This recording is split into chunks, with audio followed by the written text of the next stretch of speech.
Hey guys, it is Brooke with the Junk Parlor hopping on here to give you a little tip Tuesday. If you are an antique dealer, you sell antiques, you're thinking about selling antiques, you've collected antiques for years and now you are just bombarded with antiques and just bombarded with cool stuff, and you figure that now that you have hoarded all of this or collected all of this, that maybe you can sell a little bit of it and make money. And one of my biggest tips for starting to sell antiques is to start slow. baby steps. I attribute a lot of my current success to just starting off slow. So I was a high school family and consumer science teacher to start with, and I started, opened a booth or had a booth in a local store, and did that at the same time of teaching. Then I decided to add on some shows. So I started traveling around to shows. I probably did anywhere between 3 to 6 shows in the year. Now, some of those were during the school year and some of those would have been during the summer. So really being a teacher and trying to become an antique dealer full time was a nice marriage because you have your summers off. So then I had more time to get things ready for my booth, to shop, to set up at shows, and I still had the reliance of my full-time income with teaching. So it was nice because I could make sales, put that into my bank account, and I had no reason to pull money out of that bank account and pay myself because I already had a full-time job. So that is huge.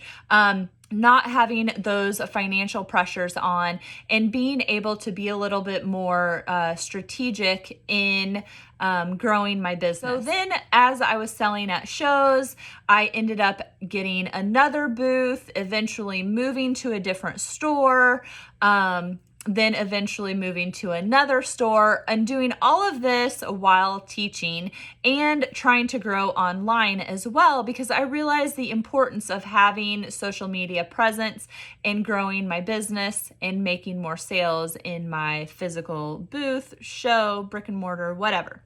And so I just continued to kind of do a snowball effect until finally I decided that I needed to quit teaching and do this junking thing full time. Now, I'm not going to lie. When I first started teaching, it didn't take me very long to know that I did not want to teach for 30 years. I was not going to be a lifetime teacher. I could tell my personality and education of teenagers with their own opinions was not going to work out. So I knew very quickly that I wanted to try and figure out something else to do. We moved from Kansas City to my hometown of Centerville, Iowa.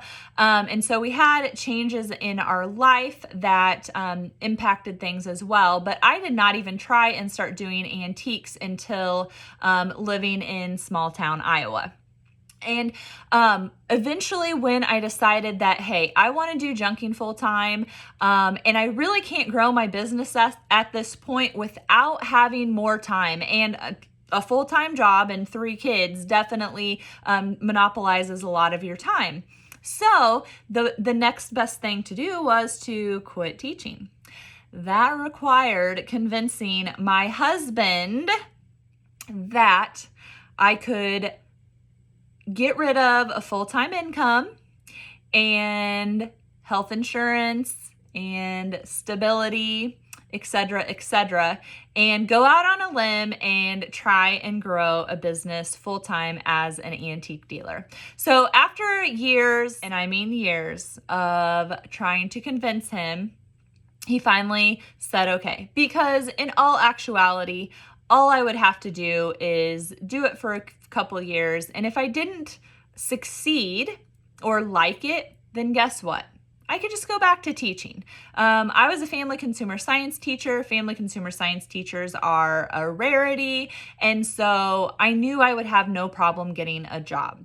And I even subbed that first year for a little bit just to have some steady income, because then instead of working 5 days a week at school, plus all of the work that teachers do outside of school, I could just go and work during the school hours, a few days a week, and make some money, but still had way more time to work on my antique business than I did when I was teaching full time. So, hubby decided he would let me try it. My biggest thing was I didn't want to look back on my life and say, I wish I would have tried. I wish that I would have tried. And that was my biggest thing. I didn't want to look back and have a regret. So I took the risk. I'm very much a penny pincher. And so I was totally fine with cutting back. I don't hardly get my hair cut. I'm not real into makeup and clothing. And so I can really cut back on spending. And so I was willing to do that to try to become an antique dealer full time. So after all that convincing, and then I start looking for a building because I knew I wanted to have control. I'm a control freak. I wanted to have control over all the things. And I could have bought a more expensive building, but I continued to look and found the building that would be awesome for an antique shop because I got a little brick church, but would also be very affordable and low risk. So I spent like $10,000 on this church, and then I invested money into it to, make it a better building. But really it didn't need anything considering I was going to be selling antiques or junk in it. It looked cool. It was like a good fit for what I needed. So I bought that with cash because I had saved up because I hadn't needed to pay myself as I was growing my business. And so there goes that rent, that commission that you are paying someone else when you have a booth or set up at a show.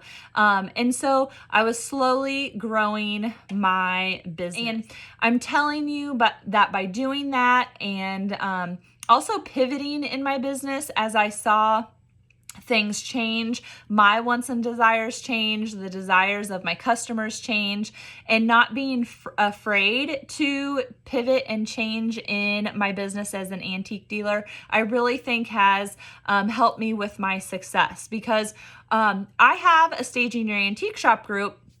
Basically, I'm a business coach for some other antique dealers, and I always think about, the best people for that group are people just starting out or people who are older dealers who are more set in their ways. And I think that is one of the things that, we all kind of get into a rut where we just keep doing what we've always done because we've always done it. And as the world has changed, as antique dealers, we have to change too. I mean, I try to explain to my kids that when I was in high school, I did not have a cell phone. If I wanted to meet up with my girlfriends at a game or something, we had to strategize where we were meeting and when we were meeting because you couldn't just be like, hey, I'm here, and hop up on your phone and Snapchat. It was just a different world. And I think about, gosh, I didn't even get a cell phone or Facebook account until my sense of time is off. Yeah, like 10, 15 years ago. And I mean, it's just crazy how much technology has changed the world, right? Am I right? I mean, I feel old considering I got a MacBook and I can't even figure out how to use it. That's a whole nother story. But you get the point that you have to be willing to change and try new things in your business, which I feel like as we get older, it's harder to do those things and take a risk, but you don't want to have regrets. So if there's something, a burning desire in you that you are wanting to fulfill, whether it's selling antiques or not, do it, try it.